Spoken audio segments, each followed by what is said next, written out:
Bismillahirrahmanirrahim. Allahümme salli ala Muhammed və ali Muhammed. Salam, əziz və dəyərli Vilayət TV kanalının tamaşaçıları, bu vaxtınız xeyir olsun. Hər birinizi İslam həqiqətləri verilişində xoş gördük. Hörmətli tamaşaçılar, artıq 27-ci bölümdür ki, siz əzizlərin evlərinin qonağıyıq. Bildiyiniz kimi, İslam həqiqətləri verilişinin ana mövzusu imamətdir. Və biz imamətə aid bütün xırda hətta məsələlər də olsa, elmi surətdə toxunuruq, bəhs edirik, araşdırırıq ki, imamət mövzusu niyə İslam tarixindən bu günə qədər bu qədər ixtilaflı məsələyə çevrilib və bu mövzuya görə dünyada, yəni İslam dünyasında bu qədər müharibələr, bu qədər fikir ayrılıqları olub. Gəldik, çatdıq bu məsələyə, təkvini vilayət haqqında bugünkü verilişimizdə söhbət edəcəyik. Təkvini vilayətin mənası nə deməkdir? Bu tulidir ya ərzidir? Bunlar haqqında inşallah verilişimizin gedişatı əsnasında söhbət edəcəyik. Hörmətli tamaşaçılar, verilişlərimizə baxanda sizə hər hansı bir mövzuda qaranlıq məsələ qalarsa, rahat şəkildə şərh bölməsinə öz suallarınızı yaza bilərsiniz və əmin olun ki, biz bütün suallara elmi və dəqiq cavab yazacağıq. Əziz tamaşaçılar, studiyamızın daimi əziz qonağını sizə təqdim edirəm. Verilişimizin qonağı cənab ilahiyyatçı, alim, ustad Ramiz Muhammed. Ustad, mən sizi salamlayıram, çox xoş gəlmişsiniz. İslam həqiqətləri verilişinə necəsiz? Aleykumussalam və rəhmətullah. Təşəkkür edirəm, çox sağ olun.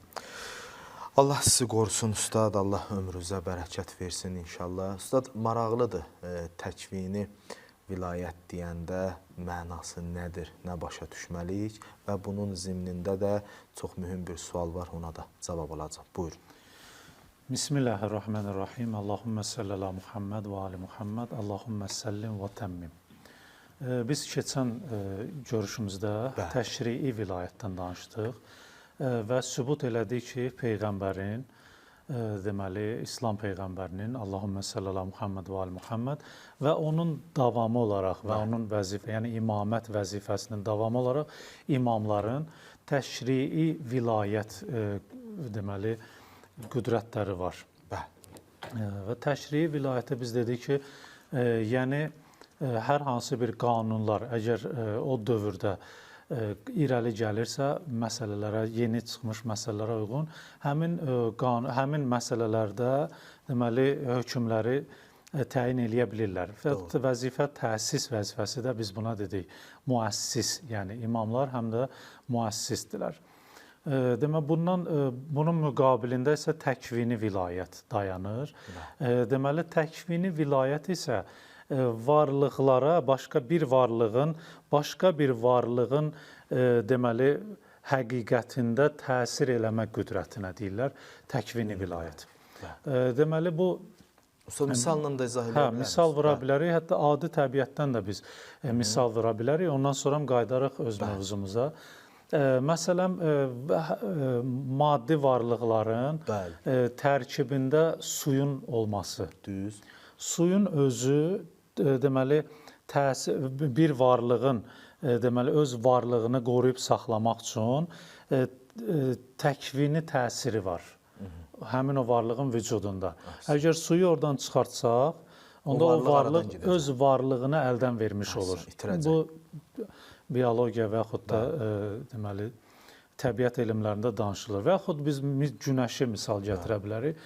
Günəşin enerjisinin digər varlıqların varlığını qoruyub saxlanmasında deməli, təkvini əsəri var, təsiri var. Bu, təbiətdən olan misallardır. Doğru.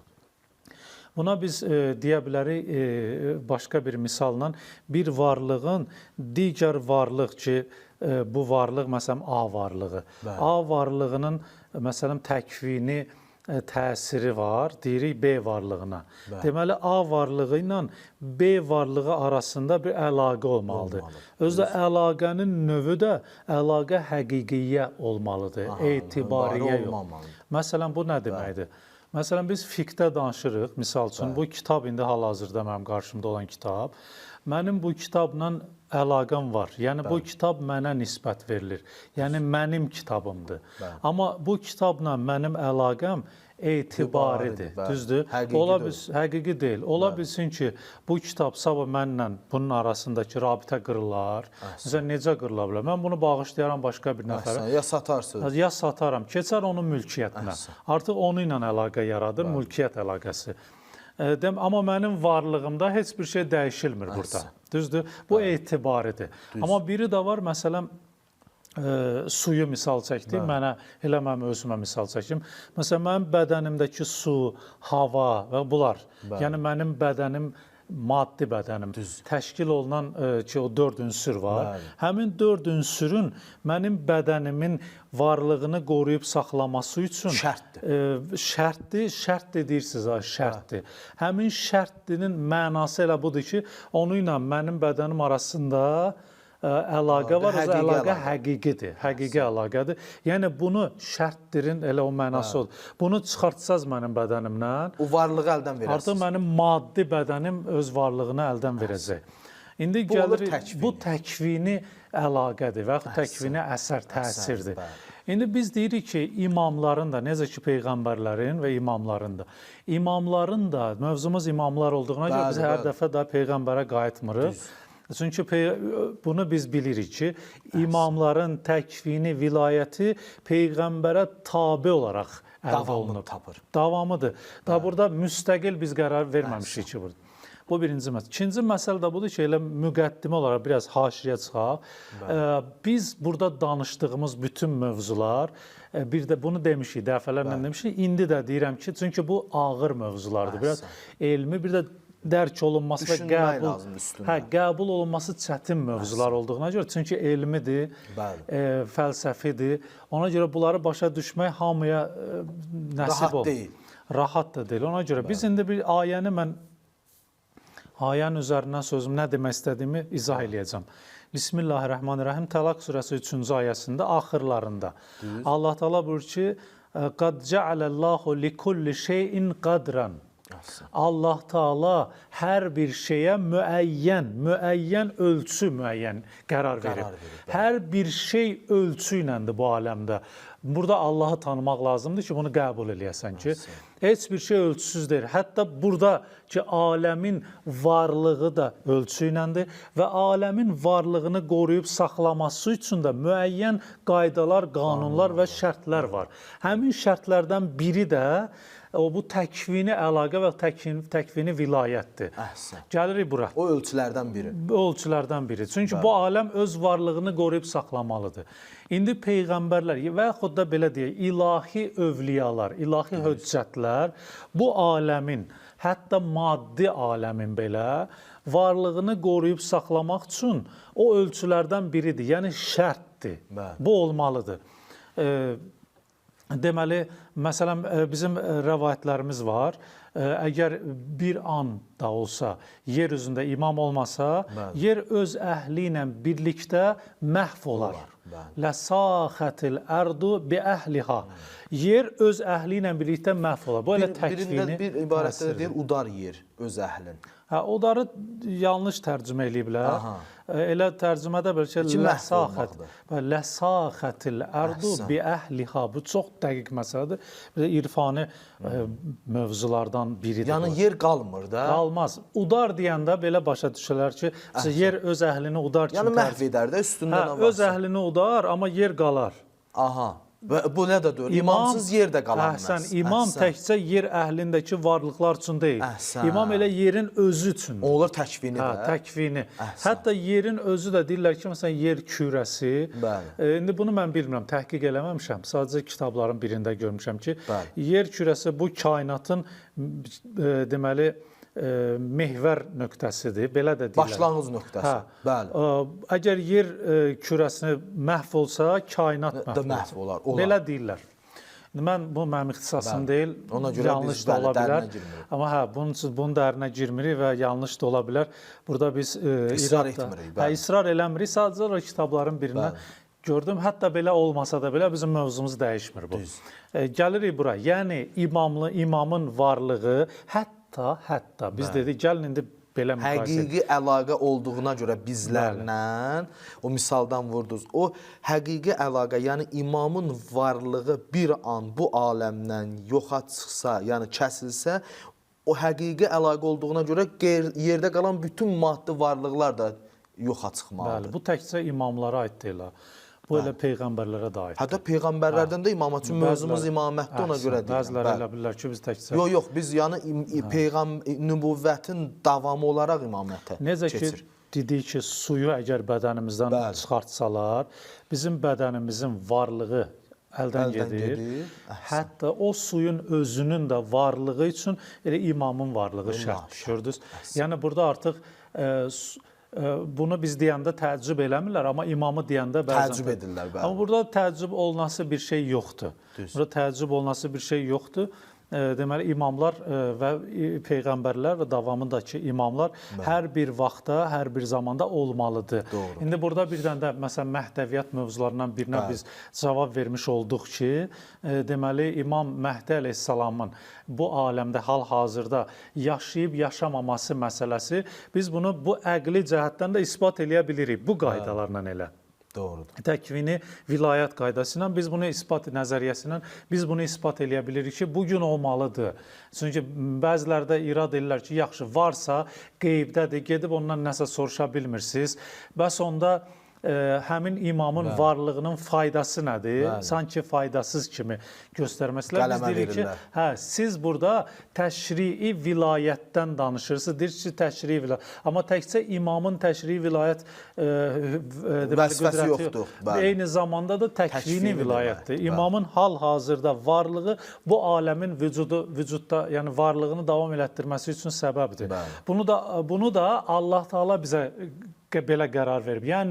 Yəni ustad, yəni də maraqlı bir sual qabağa gəlir. Bu da ondan ibarətdir ki, məsum bu gücü kimdən alır? Və yaxud bu məqama onu kim çatdırıb? Bu çox mühümdür. Yəni özü qazanıb ora çatıb, ya elə yaradılışda verilən bir belə deyək, nemətdir ona. Gözəl sualdır. Bəli.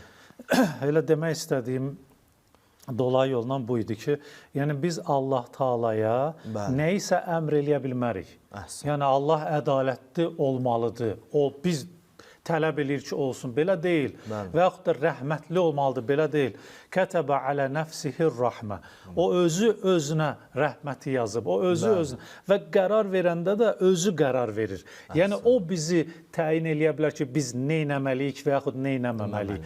Amma biz Allahdan bunu tələb eləyə bilmərik. İndi bizim işimiz nədir? Bizim işimiz Allahın işlərini kəşf eləmək, başa düşmək, dərk eləmək. İndi gəlirik vilayət təkviniyə. Biz dedik, vilayət təkvini əvvəlcə bunun nümunələrini biz göstəririk. Deməli, nümunələri mən qeyd eləmişəm.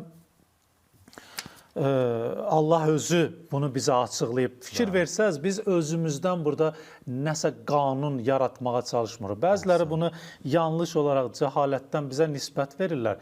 Biz sadəcə olaraq araşdırırıq, kəşf eləməyə çalışırıq. Həqiqəti üzə çıxarmaq istəyir. Bu aləm necə işdir? İş prinsipi necədir? Funksiyası necədir? Bir nəfər, məsələn, cazibə qanununu irəli sürübsə, o demək deyil ki, cazibəni bu təbiətdə o yaradıb. Bəli, xəlq edib. Kəşf edib. Kəşf edib. Bu kəşfdir. Yəni, ixtira edən Allahdır. İxtira, bizdə yanlış istifadə edilir bu söz. Filan alim ixtira elədi. İxtira heç sıfırdan bir şey yaratmağa deyirlər. Bunu alimlər ixtira eləyə bilməz. Alimlər sadəcə olaraq bunun üstün aça bilər. Məsələn, bu qanun var, amma çoxları üçün məsturdur, yəni örtülüdür. Və alim gəlir elmi ilə bunu araşdırır, tapır, burada cazibə qanunu deyilən bir şey. Burada, nə bilim, Newton, məsələn, qanunlar. Pascal qanunu falan. Bunlar kəşf ediblər. Bizim də işimiz odur. Necə ki, biz oxuduq ayədə Qad cəaləllahu likulli şeyin qadran. Hər bir şey üçün qədər, hər bir şey üçün ölçü müəyyən edilib. Həmin ölçüləri biz tapmaq istəyirik. Və eləcə bunun üçün də biz qaydırıq yenə də Allaha tabi oluruq. Quran-ı Kərimə. Quran-ı Kərimdə Allah Teala deməli Sad surəsi 36-cı ayəsində buyurur ki, fəsəxxərna Allah özünü deyir. Fəsəxxərna ləhur rihə. Biz Süleyman üçün, Süleyman peyğəmbər üçün küləyi ona ram etdik. Biz küləyi ona ram etdik. Təcri bi əmrihi. Külək onun əmri ilə hərəkət edir. Fikir verdiniz? Küləyin özünə təbiət hadisəsidir. Küləyin özünə təsir edir. Və yaxud da İsa peyğəmbər buyurur ki, ohyil mauta, Allahın biiznillah. Mən ölüləri Allahın izni ilə dirildirəm. Ölüləri dirildir. Artıq burada ölüyə can vermək, bunun həqiqətində təsərrüf eləmək, bir iş görmək, təsir etmək gücüdür. Bunlar bizim üçün nümunələrdir. Qurani Kərimdən bunlar bizim üçün nümunələrdir. İndi bu nümunələri görəndə artıq təkvini vilayətin Musa peyğəmbərdə, Nuh peyğəmbərdə, Adəm peyğəmbərdə, İsa peyğəmbərdə, Həzrət Muhamməddə, Allahümmə sallallahu Muhammed və ali Muhammed və onun davamında Əhl-i Beyt əleyhimussalamda bunlar var. Bu təkvini vilayət nümunəsi var. Bunu da inkar eləmək olmaz. Allahı tanıyanda bunu inkar eləmirlər. Amma bunlar hardan götürür? İndi biz bu sirrin suala gələk. Bu sirrin üstündə açmaq istəyirik ki, onlar hardan götürürlər? Bunu hardan mən aça bilərəm, hardan tapa bilərəm? Yenə də bunu qayıtmalıyam Allahın kitabına. Yəni bu təkvini vilayət haqqını verən Allahdırsa, bunun nümunəsini təyin eləyən də Allahdırsa, bizim üçün özü danışıb bunları, bu məsələlər. Bunun sirrini də o aça bilər, Allah aça bilər. Yenə də Qurani Kərimdə deməli Nəml surəsi 40-cı ayəsində Asif ibn Bəlxiyə, Musa peyğəmbərin qohumu, indi bəzilər deyir qardaşı, bəzilər deyir əmsi oğlu yanında idi və Bilqeysin taxtını gətirməli idi Musa peyğəmbərin yanına. Deməli, taxtı gətirmək, yəni onun sarayının hamısını gətirmək məsələsi. İndi bunu gedib oturub düşünsünlər ki, bunun indiki hal-hazırda, müasir dövrdə də mümkün deyil. Bu qədər inkişaf. Bir göz qrupunda gətirir. Özdə bir göz qrupu, ondan da tez. Ondan da tez gətirəcək. Buyurur ki, Bismillahirrahmanirrahim, Qalələzi indəhu elmun minəl kitab. Sirri açdı. O kəs, Süleyman peyğəmbərin yanında, o kəs ki, yanında kitabdan bir hissə, bir cüz, bir hissə elm var idi o kitabdan. O dedi ki, mən gətirərəm. Deməli, bunu yəni elmdən bir səhifə bilirdi də, bir sətr bilirdi. Müəyyən bir hissə. Bilirdi. Onu dedi gətirən bu işi deməli o sarayın varlığında təsir qoydu ki, bura gəlsin. Bura gəlsin. Ayrı bir ölkədən yeni bir zaman baxımından da yəni maddi aləm qanunlarının əsasən mümkün deyil bu. Bəli. Mümkün deyil. Hətta indi də mümkün deyil usta. Heç vaxt mümkün olmayacaq. Ən az onu 2 saat təyyarəyə ya falana mindirmək vaxt çəkəcək. Çünki onun kütləsi var, zamana tabeliyi var, məkan tutur. Məkan var, bunlar hamısı mane olur onu bir anlıq. Amma burada nə baş verdi? İndi təkvini vilayətin özünün faydalarından biri də fokus zaman, fokus məkan olmağı da. Buna biz deyirik möcüzə. Yəni bir adamın vilayət təkviniyyəsi möcüzə vasitəsilə üzə çıxır. Müəyyən ol. Biz hardan bilə bilərik ki, bunun vilayət təkviniyyəsi var? Var ya yox. Möcüzəsindən bir. İkinci, dualarının qəbul olunması. Bunlar hamısı kəramət hesabı. Dualarının qəbul olunmasına. Ona görə də məsələn peyğəmbərlərdə bu olmalıdır deyə möcüzələri var və biz o möcüzələrin əsasında biz deyirik ki, vilayət təkviniyyəsi var. Niyə görə vilayət təkviniyyəsi? Çünki möcüzəni biz bir dəfə əvvəlki verilişlərdə izah eləmişdik. Proses necə baş verir? Baxarlar əvvəlki verilişlərə, orada biz onun da sirrini açmışıq. Necə baş verir? Mexanizmini izah eləmişik. Deməli, vilayət təkviniyyə maddi çalışmaq möcüzə dediksə biz, maddi çalışmaqla əldə olunan bir şey deyil. Bir. İkinci, maddi aləm qanunlarının fovquna çıxmaqdır. Maddi aləm qanununa biz deməli elmi və yaxud terminoloji desək, biz buna hakim məhkum deyirik də. Deməli, fiqdə də bu istifadə olunur, usul fiqdə. Hakim məhkum. Yəni bir hökm gəlir, digər hökmə hakim olur. Hakim olan hökm artıq caridir, artıq fəaldır. Məhkum olan hökm öz hökmünü itirmiş. Müvəqqəti və yaxud daimi itirir. Ona görə də gəlirik burada, möcüzə də belədir. Deməli, ali aləmin, daha ali, yuxarı aləmin qanunlarının bu aləmdə hakim olmasına, hakim məhkum, buna deyirlər möcüzə. Möcüzə. Deməli, həmin möcüzəyə əl tapmaq üçün, həmin möcüzəyə çatmaq üçün də elm lazımdır. Maddi çalışmaqla mümkün deyil. Mədrəsədə oxumaq. Belə deyəm, təcrübə elmi ilə o həddə çatmaq olmur. Bunu da çox dəqiq siz qeyd elədiniz. Mən elm dedim, elm biraz ümumi olur. Bəziləri elə başa düşə bilər ki, təcrübə Təcrübə elm də deyil bu. Çox gözəl dəqiq qeyd elədiniz bunu. Ona görə ilahi elm olsun. İlahi elm üçün də məqam olsun. Həmin məqamı əldə eləmək üçün də artıq bula bəhs gedir, irfani bəhslər, paklıq, ibadət, Allahın özü təyin eləməlidir onu. Allah, çünki onu biz təyin eləyə bilmərik. Biz bunu imamətin təyin olunması bəhsində əvvəlki və danışmışdıq ki, bunu niyə görə Allah təyin eləməlidir? Çünki biz onu biz bilmirik. Hə, bilmirik. Və elm və digər bir deməli ustad bunu da isbat eləyin. Deməli bir elm var ki, o təcrübə elm deyil, ilahi elmdir. Onu bilən təkvini vilayətə malik olur. İndi imamda hardandır bu? Bir ayədən gəldiniz, Süleyman Peyğəmbəri isbat elədik. İndi burada bir dənə də məsələ var. İndi siz müqayisə eləyin bunu. Kitabdan minəl kitab, bir hissə, bir də var elmul kitab. Kitabın özü, elmin özü. Belə deyəsə lafı. Bütövlükdə kamil bilən varlıq var. Ola bilər belə varlıq, yoxsa ola bilməz. Quran-ı Kərimin ayəsidir. Quran-ı Kərimdə Bismillahirrahmanirrahim Rə'd surəsi, Rə'd 43. Buyurur ki, Qul kəfa billahi şəhidən beyni və beynəkum və mən indəhu ilmul kitab. Və Allah sizinlə bizim aramızda şahid olmağa kifayət edir və o şəxsdə şahiddir ki, onda bütün kitabın elmi var. Və deməli bu təfsirlərdə, təfsirlərdə rəvayət gətiriblər. Və qəd səələ səhabi Əbu Səid Əl-Xudri.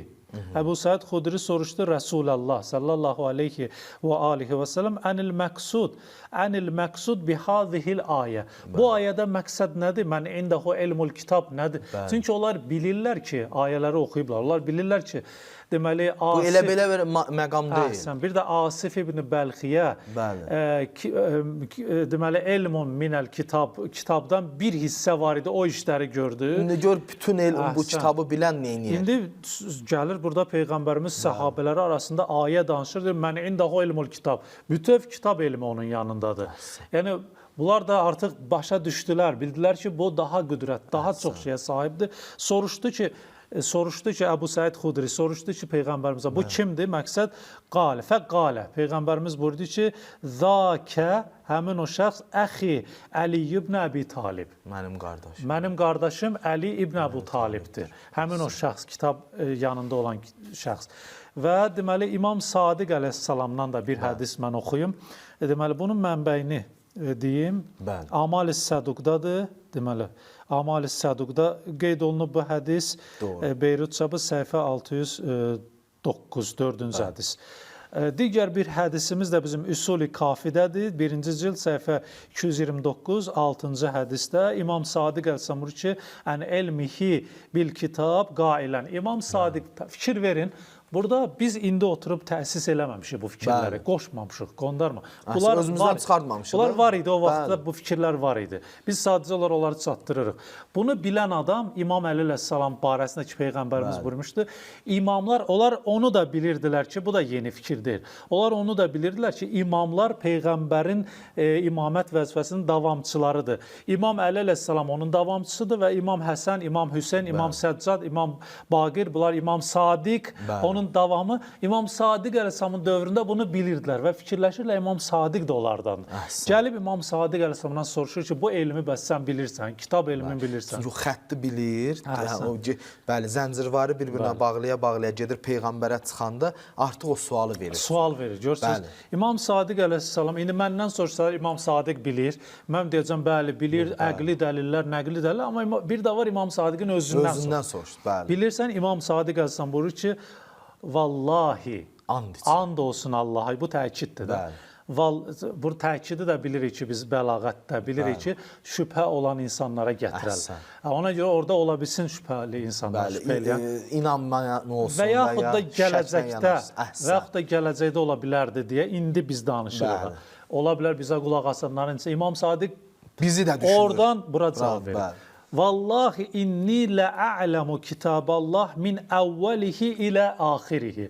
And olsun Allaha, mən Allahın kitabını əvvəlindən axırına kimi hamıdan yaxşı bilirəm.